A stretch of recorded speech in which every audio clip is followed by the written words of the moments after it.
Half of the motorhome stuff was shot on stage, and the other half was shot on location. So all the shots looking outside with George and Harvey at the front were shot on location, and then the stuff with Quentin and Juliet in the back talking were on stage. And so every time they look at each other or George is talking to them, it was all shot at different times. So this is a stage, and then the shot going into approaching the Titty Twister was shot on location. This next shot was on the stage. They're just trying to it was just kind of keep everything logistically in mind. And here we go, approaching our it was just a facade actually. You see nude dancing, authentic Mexican food, all these different signs. It was just a facade we shot out in the middle of Barstow in a dry lake bed outside of Los Angeles. It was extremely hot, like 125 degrees in the shade. We shot this right as the sun dropped. We had flames coming up all over the place. We wanted to make it look like the gates of hell. Had a bunch of extras out there, bikers and stunt guys running around on motorcycles. And this is Cheech's speech. And background action! Okay, Bob. Cheech. Cheech!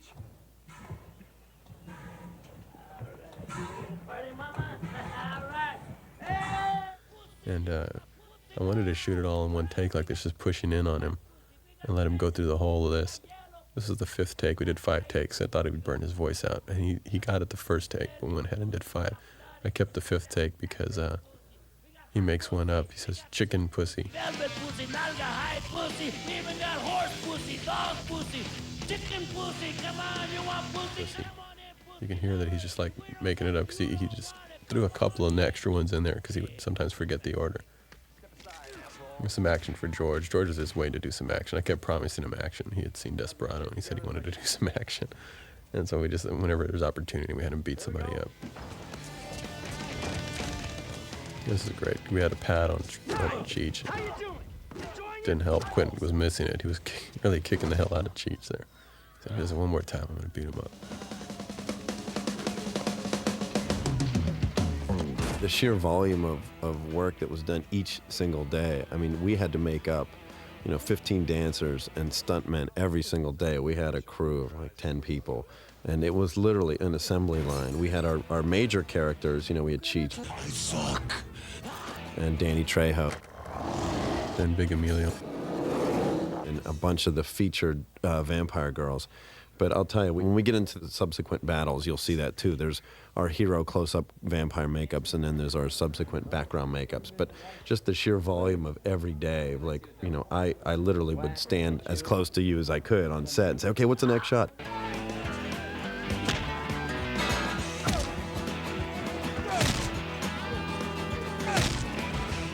This was one shot we did just before we took us the whole morning to set it up and get everybody choreographed and get the movement choreographed and then shoot it. Here's a timing thing we worked out with the song. Recording the song ahead of time, I got to produce a couple of songs with Tito and really direct the music as far as how it would be recorded so that it would choreograph with the action later so that something like that could happen where George would walk in right on the line. Upcoming, you'll see some of the other characters like Fred Williamson and Tom Savini. But here's some of my stock characters I used in Desperado. I wanted them to come back and make it look like they were died in Desperado, but they came back as the undead. In this one, there's the knife thrower. He even has the same costume. I had the same costume designer. So I just give him another vest because he likes to show off his tattoos and his muscles. He's a 55-year-old man, and he still looks in incredible shape. Lonely dog, bow your head. Here I am with Tom Savini, who is the guy who actually got me into the movie business back in Pittsburgh about 12 years ago in 1984. This is Greg Nicotero. We've known each other for many, many years. So, of course, I'm trying to be a badass, but Tom always ones-up me. A lot of the fun of Dusk was seeing Tom every single day, because I hadn't seen Tom in a long time and spent a lot of time with him. A lot of the illusions and gags that are used in films today, Tom came up with some pretty neat, inventive stuff. It's all like magician misdirection. You'll be looking at one thing, and then, of course, something else happens. This is what we've affectionately referred to as the first battle, of the first of 3 battles. We had to split it up into waves because we just had such an enormous amount of action in the script. It wasn't detailed as to what happened exactly, so we just came up with our own battle 1, battle 2, battle 3, and scheduled it that way just so we could keep track of what happened. We actually shot this the second week of shooting. So there we go with the fake hand getting stabbed into the table. It's his real hand with a is that a fake blade going around his hand through the wood, right? Right. So that he could pull the tape. 'Cause I wanted him to actually be lifting the table up with the knife still through his hand. Actually, I think we used my hand to double for Quentin's because we didn't actually have a hand cast. I don't think there's enough blood. I'll tell you, when we were shooting the scene where Quentin actually stabs Danny Trejo, I was right underneath Quentin, squirting blood up in the air. Squirting the green. Steve Joyner and I he had had these a little little- squeeze bulbs that we would constantly fill with blood and just start spraying up in the air. a cheap And I'll move. tell you, when Quentin was going full force, I thought I was going to get stabbed at one point because he was beating the shit out of me. I think he actually punched me once by accident because I was right underneath him, sort of spraying blood up in the No, air. he's going nuts. And I'm right over his shoulder, and then when he's stabbing down on me, I'm right under him. So the cameraman Exactly. always Either- gets the close calls too. Either you or me. We're both trying to stay out of each other's way. Now here's our 3 stages on Selma's makeup, but you can see him a little closely if you slow down on him. The mid stage was actually a one-piece pullover mask that got glued down, and she had different stages of fangs and stuff as well. I need polygrip. And the move was very choreographed in terms of like a nod forward, head goes back. We repeated that move on each stage so that we can morph that all together so it would look a little more organic and not so computery. We wanted her to look like a snake, because I think it was specified that she turned into a rodent in the script. And we thought, well, it makes more sense now that we added a snake dance. Let's make her more like a snake. There were actually 3 stages that we did that we morphed in between. There was a middle stage which was actually really beautiful. It looked like a cobra. It had that sort was of a really fan weird. around it. Real big head, fan around the head. And then Freeze frame in slow motion, and you can see that. And then the final stage, of course, which is much more conforming to Selma's features. And it was amazing how beautiful she looked with that makeup on. Damn! Thanks, Steve. You got the bottle of that bottle. She was actually pretty ugly with that makeup on. I mean, it was beautiful to us, but no one would talk to her. She felt what it was like to just be like a plain girl. She's so used to walking around and getting attention everywhere she goes that when no one paid attention to her or talked to her when she had the makeup on, she felt really lonely. She didn't like that very much. So in this one we did reverse photography. We had everybody sit backwards and then sit back and then lay back down. And I shot it in reverse so it looked like they just sat straight up, starting off with Danny Trejo, then Big Emilio, and then Cheech coming into an extreme foreground. We sped it up. So these are all reverse shots. So Danny's great in makeup, and then we get our crotch gun working again. We just put some flashes in there, some flash paper. Here's a morph. This is a 2-stage, 3-stage morph. Also. this was a 3-stage Yup. morph also, and we airbrushed veins all over her body. So when you watch it again, you'll notice that the veins sort of appear down her body. These were all just generic makeups and contact lenses that we did on a lot of the dancers in terms of fangs and teeth. Every girl would come and go, I want to wear fangs, I want to wear teeth, because they thought if they had that they'd have a better chance of getting a close-up. Here comes the head. Here goes the This was a neck. makeup, Gino applied a Her slit makeup was throat. great. I liked her makeup. She was really good. Janie. Here's her head that she tossed in the frame. It was funny because we had a lot of generic body parts that we had from other shows, from Pulp Fiction and Tales from the Hood, and that's Kevin O'Connor's body. Kevin O'Connor's a good friend of ours, was in Lord of Illusions. We used his body that we did a cast of for Color of Night. That's Norman right there. He's one of the There's your makeup there's guys. Norman, one of the makeup guys, getting his neck ripped out. Everybody went. He had like bloodshot eyes. Bloodshot contact lenses, exactly. This was fun. If you look closely at Cheech's chest, the burn that starts when he swallows the cross is actually in the shape of a Oh cross. yeah. You can't really see that very well unless you look at it, but it starts in his chest, and it's like in the shape of a cross right around his pocket, and then the Right. smoke comes up. Pumping goo out I of a remember fake head. this thing shot by accident while we were setting up the cameras. We all got sprayed with the eyeballs. The eyeballs just exploded on their own. Tom Savini doing this Jackie Chan bit. He had called and said, hey, he didn't have much of a part in the script originally. And he said, I can flip off pool tables, I can do it. And he said, flip off pool tables. I said, okay, I got an idea. We'll give you lots of action to do. I remember that arm rip gag. You came to me like at 7 a.m. So I want to rip a guy's arm off. I'm Rip like, this guy's okay. arm off.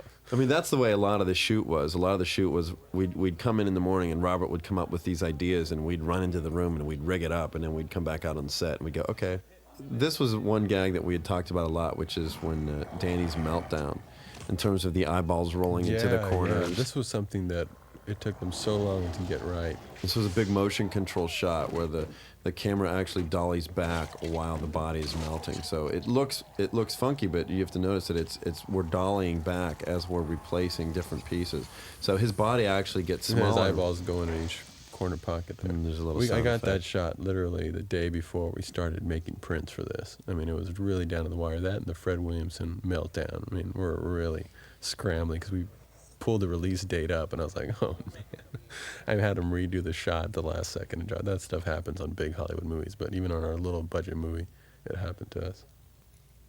Now, originally, we were going to shoot all this stuff with Selma in the makeup. I mean, we had gone back and forth about whether we were going to actually see Selma or she was going to be the snake creature. Right, so I just had her, in fact, that's not even Selma there, that's her stunt double. That's Nadine, right? Because we just didn't have time to go put her then through makeup and come back to the same setup. So that's Nadine getting trashed and all that stuff. Giant chandelier falling on her.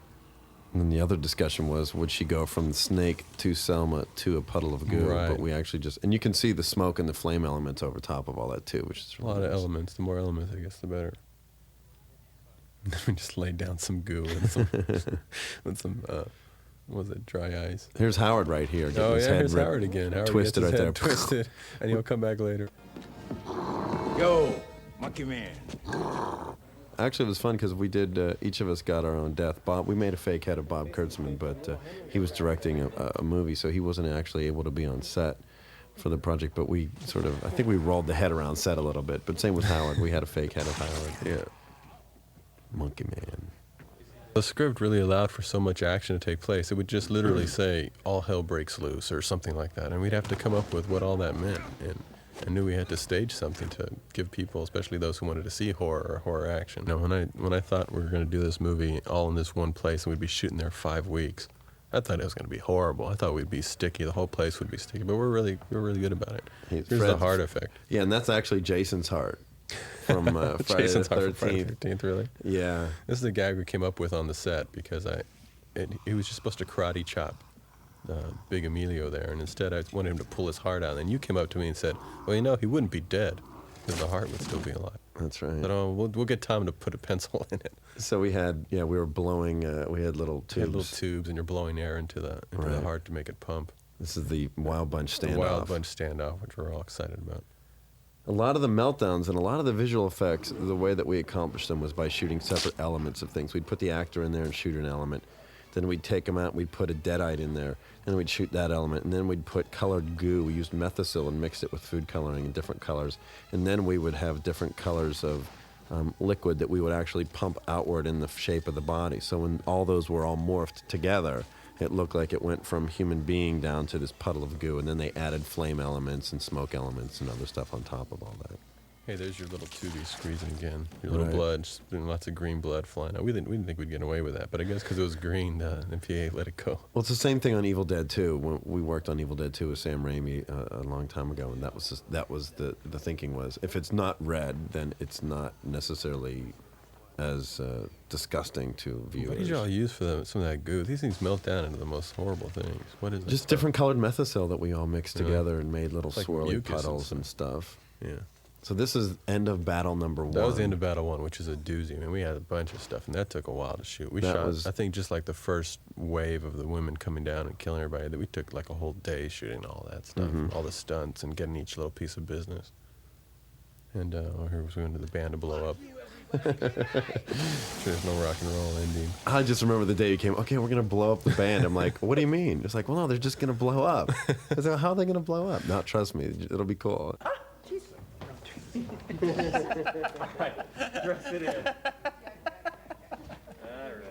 Okay. Oh, go. here's the I thought it body was fun. again. People hear that sound effect really good. This was really fun, this makeup, because it was when Howard, I know Howard applied this with, I think, Wayne Toth, and what was interesting was without the wig on, it looked like an evil Mr. Clean. Didn't he look weird? It I have looked some like- great photographs of him when he didn't have the wig on. He didn't have his contacts.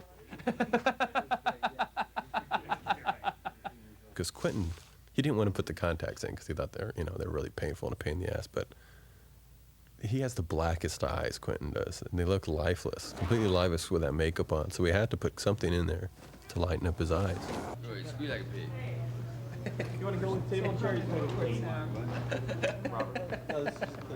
Well, this was another makeup that you designed.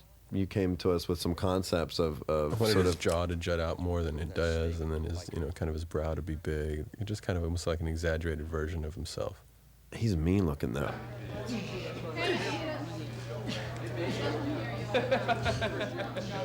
Contact lenses are not very comfortable. His eyes kept watering to the Right. point where his eye was watering so much it was washing the lens Right, out. okay. Because he just really was not into it at all. For some people, that stuff just really bothers them. You never know who the contacts are going to bother and who they're not. Exactly. We had 20 different sets of contact lenses that we had made for different people. Every character in the movie had That their skull own there, lenses. if you notice, it had a longer chin, like Quentin's. It was the evil Quentin skull. I have that in my house somewhere. That was funny. Tom kicks the arm, and if you have AC3, surround sound, you'll hear the arm go across the room and hit the back speaker. It's just really great if you watch this movie in a surround sound theater. You really got the effect of the bats flying around on the sound. You really feel like you're in the room. They really did that with the SDDS system that they have. This is our homage to Peter Jackson, actually. Exactly. We wanted, in the script, it was just a guy who goes up and attacks Juliet, but I wanted to have a legless guy with just like bones coming up. So we found an actor who did, rather than do the Forrest Gump thing and erase some actors' legs, we went and found an actor who didn't have any legs, and we gave him a shot to be in the movie and attached meat out of the left leg and just the bone, just his bones With a coming out shoe of the on right, it. I with think there's a shoe at on the it. end, yeah. And it was great. He had so much fun crawling around and then dragging him behind him. That's Tim Davison. That's Steve's brother. Steve Davison is the stunt coordinator. Tim Davison. These guys are funny. These two brothers. They just like to burn each other up. Steve did the fire gag at the beginning, and now Tim was eager to do this. I mean, why do you guys do this? Tim was in. You get off on it, man. It's a real charge. They love it. You're like, wow, this is a great life, I guess. Tim was in Eraser. He got his head chomped. Oh, did he get his head was chomped by- yeah, and I have a by- great still of him with his head in the mouth of an alligator getting his head That's chomped. right. Y'all did the alligators. But Tom's great. He's got that great nervous energy, and he was so excited about doing everything. He almost got everybody hurt. I know he really pegs George Clooney later on because, we would rehearse it with him, and he would show how far he was going to go with his arm, and then he'd call action and go a lot further, just with the adrenaline. Tom punched a lot of people because he would get so excited about it. The funny thing is one of Tom's like mortal fears is glue. He hates to be sticky. Sticky anything. So we always would, Tom would say like one of his nightmares was to have glue in his armpits and behind He his always knees said and that. his elbows. And so you got him here on this right show. here in this scene coming up. I was like, You're underneath him, and you're splatting up the stuff, and right there he goes, fuck. Thanks a lot, he Craig. kept saying, "Don't get it in my hair. Don't get it in He my hated that face." stuff in his hair, and you shot a big loogie right up at him. Oh, that was so much fun. Because I just hate to be sticky, and it's very sticky. I love her reaction here when she tilts her head. It's sort of like she's that. so cute. Oh. I just wanted to give her some more business to do because she didn't have this in the script. I wanted to give her more stuff to do, so we came up with this little sequence, and she thought it was cute.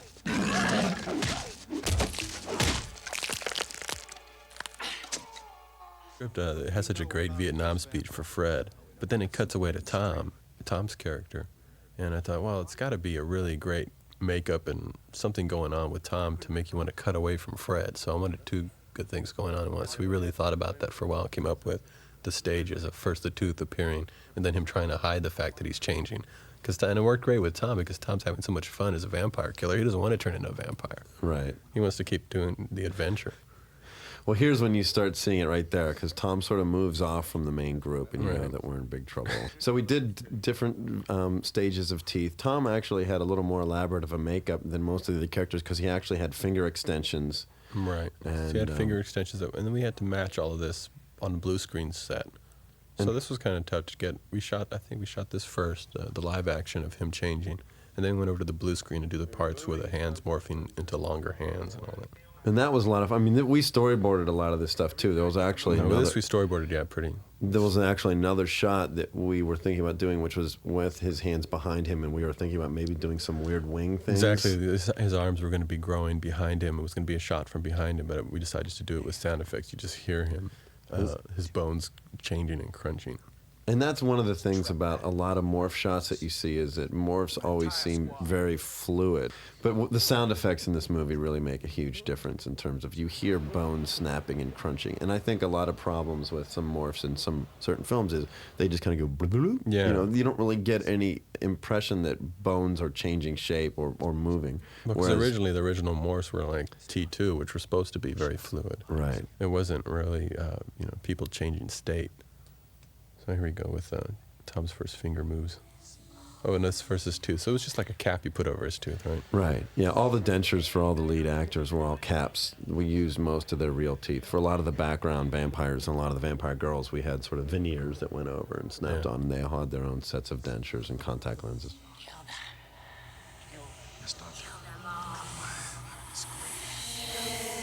So Tom right now is starting to hear voices, which are basically telling him that he has to start transforming and Killing all those people.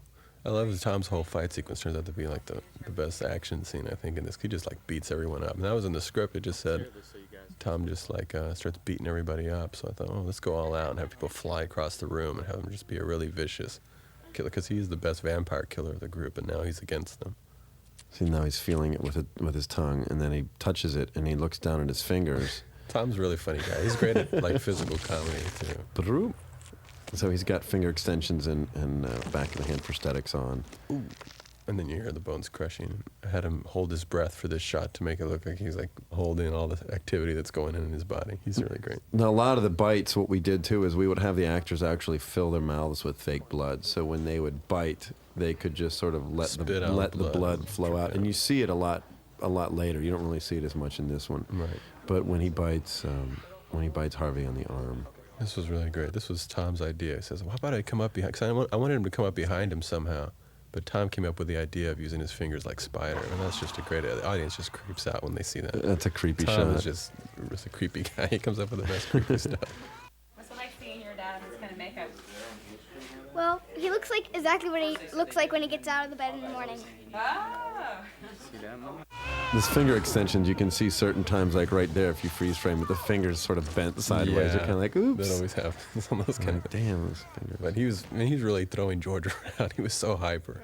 You can just see it in his face that he's just having a blast. And I was afraid he was really going to hit Juliet. So I didn't have him swing at Juliet there. I did a cut and had a stunt girl from behind. There he pegged George. He really knocked George flat on his head. I went to George and said, George, that was perfect. Your reaction was perfect. He goes, he hit me. I knew he was going to do it. He hit me.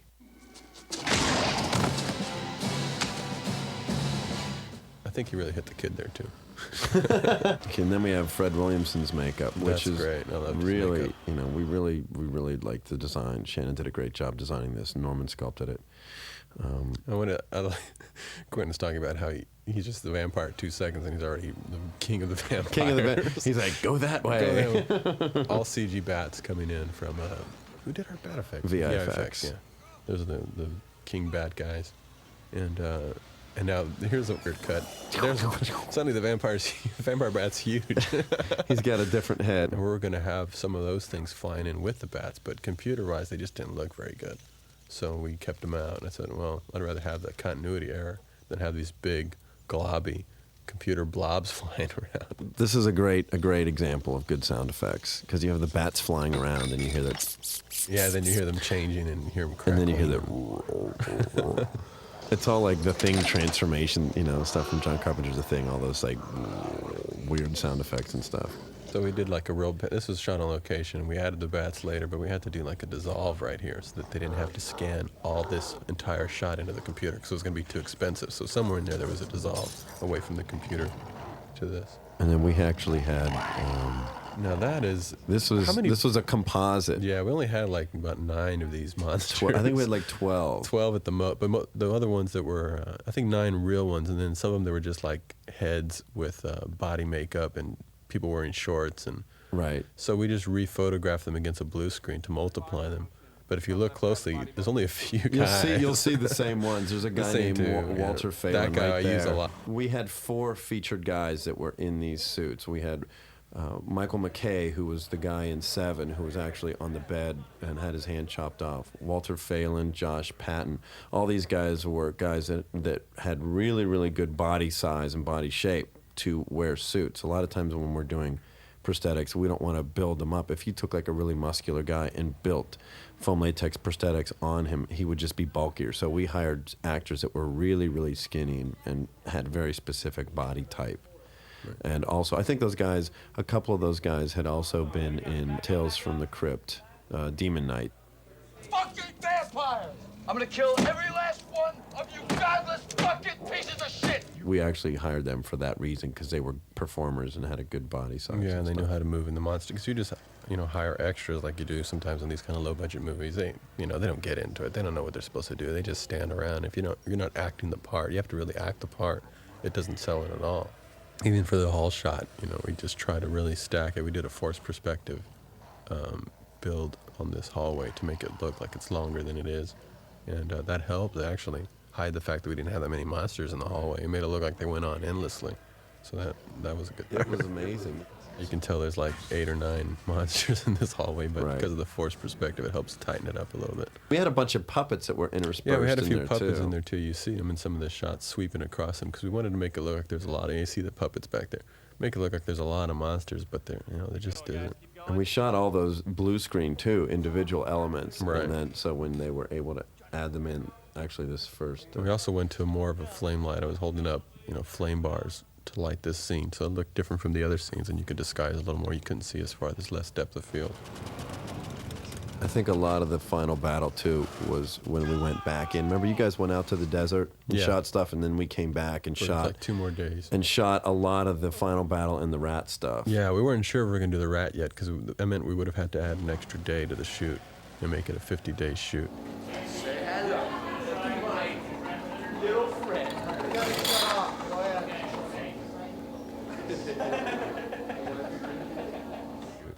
And we thought, well, let's check out the rat. I remember going to the back room to see if y'all's rat was going to hold up and it was such an interesting change from everything we'd already been seeing. We went ahead and shot it, and I'm glad we did because it's one of the coolest things. It makes a huge difference because you're seeing so much of the same thing that to have. And a lot of people said, "Why does Savini turn into a rat?" And it's like, well, because it's different. I mean, same with this bat that's about to show up behind Harvey. It was just different stuff. I mean, we were always trying to make to keep it. We didn't want this movie to be boring, and we didn't want the effects to look, to people say, "Oh, yeah." Like they just made one mold and then just cast everything out of that. Exactly. Here's our scary upside down bat.